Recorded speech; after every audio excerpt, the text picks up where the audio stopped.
और चलिए रुक करते हैं खबरों की ओर। धमतरी के कुरुद में वैसे तो बहुत से स्कूल हैं, लेकिन इन्वेस्टर एजुकेशन पब्लिक स्कूल जैसा नहीं है। वहीं इन्वेंचर स्कूल में ऐसी क्या खास है जो दूसरे स्कूलों से इसका अलग बनाता है। साथ ही स्कूल में मिलने वाली सुविधाओं पर भी बात करेंगे। स्कूल के डायरेक्टर महेश केला और दीपक अग्रवाल ने स्कूल के बारे में बताया। जानेंगे रूपेश साहू की इस खास बातचीत में। और शिक्षक के जो मध्य संबंध है वो एक समाज, एक सोसाइटी काम कर रहा है। जी हाँ, हम बात कर रहे हैं महेश एजुकेशन सोसाइटी की। ये कुरुद में संचालित है और इस सोसाइटी के अकॉर्डिंग IEPES जो विद्यालय है वो संचालित हो रहा है। इन्वेंचर एजुकेशन पब्लिक स्कूल विद्यालय में क्या होता है और क्या क्या जो है ये जो विद्यालय है उनकी खूबी है वो हम जानना चाहेंगे। हमारे साथ आज बेहद खास मेहमान जुड़े हुए हैं। परिचय पहले करवा देना चाहता हूं, दीपक अग्रवाल जी, साथ ही महेश केला जी। ये जो है Mahesh education society IEPS school के डायरेक्टर हैं। साथ ही ऐसे व्यक्तित्व है जो सामाजिक, धार्मिक, राजनीतिक, इन सारी जो विषय है सब पर इन लोगों का आज नाम है। हम जानना चाहेंगे कि किस प्रकार से आज इस इन्वेंचर एजुकेशन पब्लिक स्कूल जो है संचालित हो रही है, ये जानना चाहेंगे। सर आपसे, दीपक सर हमारे साथ हैं। सर, हमारा स्कूल का नाम हमने रखा, दो शब्दों से मिला के रखा, एक इन्वेंट और दूसरा एडवेंचर। इन्वेंट से मतलब है खोज और एडवेंचर का मतलब होता है साहसिक कार्य। इन दोनों शब्दों को मिला के हमने स्कूल का नाम सेलेक्ट किया और ये स्कूल हमने 10 साल से संचालित है। और मेन हमारा जो थीम था शिक्षा, स्वास्थ्य और संस्कार, इस पे हमने शुरू से ही फोकस किया कि बच्चों को अच्छी शिक्षा मिले, सस्ती शिक्षा मिले, स्वास्थ्य संबंधी सारे योग और जो व्यायाम जो करवाए जाते हैं वो स्कूल में सुचारू से चलता रहे। इसके साथ ही बच्चों को अच्छा संस्कार मिले, इसके लिए समय समय पे हमारे स्कूल में आध्यात्मिक ये सब कार्यक्रम कराए जाते हैं। और कब से संचालित है और आप लोगों का प्लानिंग कैसे बना कि एक एजुकेशन सोसाइटी का निर्माण करना है ताकि नए अध्याय, नए जो है राष्ट्र का अपन निर्माण कर सके और आने वाली जो पीढ़ी इस पर पढ़ के आगे निकल सके, ये सारी चीज़ कैसे मन में आपका है? मुख्य रूप से सर, जब हम पढ़ते थे उस समय यहाँ बहुत अभाव देखा हमने। यहाँ शिक्षक भी नहीं होते थे, पढ़ाई के लिए हमको ऐसा माहौल भी नहीं मिल पाता था, तो हमने बहुत अभाव देखा। तो उसी समय से एक मन में चाहत थी कि हम भी इस क्षेत्र में कुछ कर पाएँ। तो मैंने मतलब 95-96 में M.Com किया। 2 साल उसी समय मैंने M.Com करते ही कुरुद कॉलेज में टीचिंग का जॉब भी किया। 2 साल मैंने गवर्नमेंट कॉलेज कुरुद में मैंने पढ़ाया है 2 साल। इसके साथ साथ ही मैं घर पे ट्यूशन की क्लास भी लेता था। तो जो बच्चे कमज़ोर परिस्थिति थे उनसे मैंने फीस भी ट्यूशन भी कभी नहीं ली। उसी समय से मन में ऐसा था कि इस क्षेत्र में हमको कुछ करना है। समय के अकॉर्डिंग जो है चुनौतियाँ क्या रही उस समय? मेन दिक्कत है सर, हमने महेश केला और 2-3 पार्टनर और हैं, उनके साथ मिलकर किराए की बिल्डिंग में, भवन में हमने इस कार्य को चालू किया। उसके बाद धीरे से हमने जगह लेके खुद की बिल्डिंग बना के इस काम को स्टार्ट किया। हमारे साथ चर्चा के लिए एक और मेहमान जुड़े हुए हैं, महेश केला जी जो डायरेक्टर हैं। सर आपसे हम ये जानना चाहेंगे कि बच्चे और जो टीचर है और प्रबंधन, साथ ही पेरेंट्स, इन सारी चीज़ों के बीच एक जो काम करता है टेक्निक आप लोगों का, वो प्रबंधन कार्य और बहुत सारी जो चीज़ है संबंध स्थापित करने के लिए वो कैसे काम करता है? आप लोग संबंध स्थापित कैसे कर पा रहे हैं? हम लोग जो भी प्रॉब्लम्स रहते हैं स्कूल के, बच्चों की प्रॉब्लम्स रहती है और पेरेंट्स की जो भी प्रॉब्लम्स रहती है, उसके लिए हम लोग हर महीने एक पेरेंट्स मीटिंग करवाते हैं जिसमें हर पेरेंट्स अपने बातों को सबके सामने रखते हैं। अपने बच्चों का हर महीने पेरेंट्स मीटिंग में बच्चों का रिजल्ट देख के उनका जो सुझाव रहता है उस सुझाव के आधार पर हम अपने स्कूल को उसको अमल में लाते हैं। शिक्षा को लेकर के जिस हिसाब से आज समाज में कहा जाता है कि शिक्षा जो है ऐसे शेरनी का दूध है, जो पिएगा वो दहाड़ेगा, ये वाक्य आप कैसे देखते हैं इन सारी चीज़ें? बहुत अच्छा क्वेश्चन, ये मेरे लायक था। मैं आपको शुरू से मेरा एक दिमाग में एक बात रहती है एक लाइन है, education is a shortcut way of success. मैं हमेशा से सोचता हूँ कि एजुकेशन सबसे बड़ा हथियार है। लोग बोलते हैं किसी चीज़ का शॉर्टकट नहीं होता, मेरे को लगता है कि एजुकेशन हर चीज़ का एक बहुत बड़ा शॉर्टकट तरीका है। अगर आप किसी गांव से बिलोंग करते हो और गांव में फेमस होना चाहते हो तो आपके पास में एक बहुत शॉर्टकट तरीका है, पटवारी की एग्ज़ाम दिलाओ। पटवारी की एग्ज़ाम दिला के आप गांव में पूरी तरीके से आप फेमस हो जाओगे, अर्निंग अलग।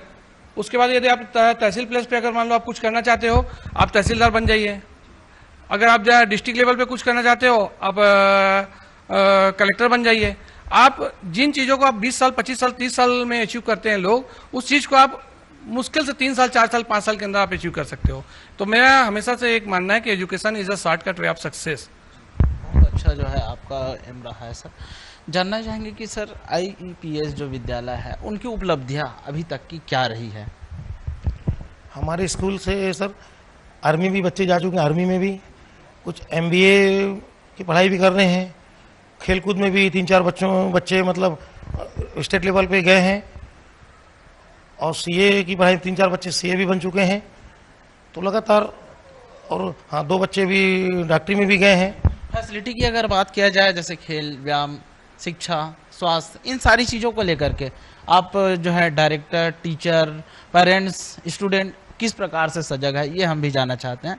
क्योंकि समाज में जो मैसेज देना चाहिए, समाज के जो बच्चे हैं उनको क्या असर पड़ना चाहिए, इन सारी चीज़ों के लिए हम आपसे जानना चाहेंगे। जैसे पहले दीपक भैया बताया कि हम लोगों ने अभाव देखा है, तो यहाँ पे जो भी आप बोल रहे हैं, जैसे खेल कूद के लिए, व्यायाम के लिए हमारे पास योग टीचर है, हमारे पास में म्यूजिकल टीचर अलग से रखा हुआ है।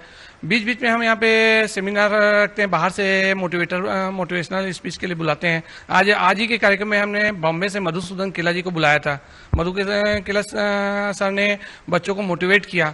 इस तरीके के कार्यक्रम हमारे स्कूल में कंटिन्यू बने रहते हैं, जिससे जो बच्चे डिप्रेशन में रहते हैं उनको हम डिप्रेशन से बाहर निकालने की पूरी तरीके से कोशिश करते हैं। शिक्षा में नवाचार की बात हम इससे पहले इंटरव्यू पहले कर रहे थे, तो जिस हिसाब से आज के वर्तमान दौर पे शिक्षा को लेकर के कई सारी पद्धतियां चालू हो चुकी है, वर्तमान पद्धति, पुरातन पद्धति भी आपको पता है, तो इन सारी चीज़ों के बीच आप कैसे संबंध देखना चाह रहे हैं और क्या अंतर आपको लगता है?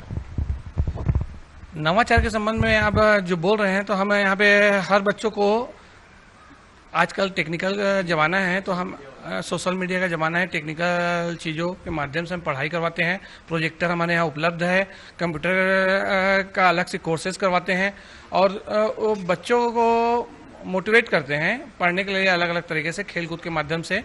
और साथ ही आपको एक बात बताना चाहता हूँ कि अगर मान लो 2 बच्चे मेहनत करते हैं, एक बच्चा पास होता है, दूसरा बच्चा सक्सेस नहीं हो पाता, तो मुझे ऐसा लगता है कि वहाँ पे एक आध्यात्मिक सपोर्ट जो रहता है वो बहुत बड़ी चीज़ रहती है। तो हम बच्चों को अध्यात्म से जोड़ते हैं, वो एक उनका विल पावर स्ट्रांग करने में मदद करता है। एजुकेशन की बात किया जाए, बेहतर एजुकेशन बच्चों को तभी मिल पाता है जब उनके जो टीचर है वो वेल एजुकेटेड हो। ये बात जो है कहीं छुपी नहीं है। आपके यहाँ जो टीचर हैं, व्याख्याता हैं, जैसे मेघराज साहू जी हैं और अन्य नीरज सर हैं, बहुत सारे जो ऐसे शिक्षक हैं जो ऑल ट्रेनेड हैं, और उनकी अगर पढ़ाई की बात किया जाए, हर क्षेत्र में अगर बात किया जाए तो ये बोलना कम होगा। साथ ही जैसे हम लोगों ने ये भी देखा, कोरोना काल में आप लोग जो है बच्चों को निःशुल्क शिक्षा दिए, बेसहारा हो गए थे बच्चे, कई किसी के पेरेंट्स जो है एक्सपायर हो गए थे, तो ये जो है एक सेवा भावी का जो कर्तव्य है वो होता है। आप लोगों ने ये कर्तव्य निर्वहन किया है। सबसे पहले तो मैं अपने स्कूल के पूरे स्टाफ को बहुत बहुत धन्यवाद देता हूं कि वो कभी सैलरी बेस पे कभी सोचते ही नहीं है। वो स्कूल को एक माध्यम समझते हैं लोगों की सेवा करने का। उन्होंने दिन रात मेहनत करके बच्चों को ऑनलाइन, कोरोना के समय में ऑनलाइन पढ़ाई करवाने में कभी पीछे नहीं हटे, और कभी इन्होंने बोला नहीं कि हमारे पास टाइम नहीं है। तो हमारे स्कूल के जो टीचर्स हैं वो बच्चों के प्रति, पढ़ाई के प्रति बहुत जवाबदार है, और वो अपनी जवाबदारी के हिसाब से काम करते हैं। और मैं इसके लिए हमारे सभी टीचर्स को इसके लिए बहुत बहुत धन्यवाद देता हूँ, उनको बधाई देता हूँ। अक्सर जैसे विद्यालय है, विद्यालय के अकॉर्डिंग टीचर है और पेरेंट्स है, लगाव काफ़ी रहता है बच्चों को, पेरेंट्स लोग को, कि हमारा बच्चा जो है आगे बढ़ेगा, पढ़ेगा। आज की डेट में अगर देखा जाए सोशल मीडिया में जो बच्चे हैं वो काफ़ी लगे हुए हैं, ऑनलाइन गेमिंग इधर उधर बहुत सारी चीज़ों का शिकार होते जा रहा है। आप लोग क्या जो है एजुकेशन देते हैं, और जैसे पर्सनालिटी डेवलपमेंट की अगर बात किया जाए स्टूडेंट में, किस प्रकार से आप लोग प्रोवाइड करवा रहे हैं? सर यहाँ हर साल हम एक ना एक मोटिवेटर को बुलाते ही हैं। इसके पहले एक कलकत्ता के हैं सीए हैं विनोद अग्रवाल जी, अपने पहले डीएसपी हैं हमारे, मैंने पढ़ाया है उनको, नीरज चंद्राकर जी। ऐसे और भी जो कार्यक्रम हैं उनको हम यहाँ बुला के इनका सेमिनार करवाते हैं और सारे बच्चों को उनसे गाइडेंस मिलता है। अभी आपके विद्यालय में कितने बच्चे पढ़ रहे हैं, कितने टीचर हैं, और जो देखा जाए इतने सालों तक जो IEPS विद्यालय है वो काफ़ी हद तक आगे बढ़ चुकी है और आगे जो है और नित नए पायदान पर छूते जा रही है। किस प्रकार से और आप लोगों का नया प्लानिंग है कि ये जो फैसिलिटी और कुछ होना चाहे? अभी 500 की स्ट्रेंथ है, 500 प्लस स्ट्रेंथ हमारी स्कूल की, और टोटल स्टाफ 40 के आसपास का स्टाफ है हमारे स्कूल में, और सारे स्टाफ हमारे पूरी लगन मेहनत से लगे हुए हैं। और हमारा प्रयास यही है कि जितनी स्ट्रेंथ बढ़े और सारी व्यवस्था हम धीरे धीरे उसकी बनाते चलें, इस पर हम लगे रहते हैं। बहुत बहुत धन्यवाद सर। तो हमारे साथ थे IEPS विद्यालय कुरुद के डायरेक्टर महेश केला जी, साथ ही दीपक अग्रवाल जी।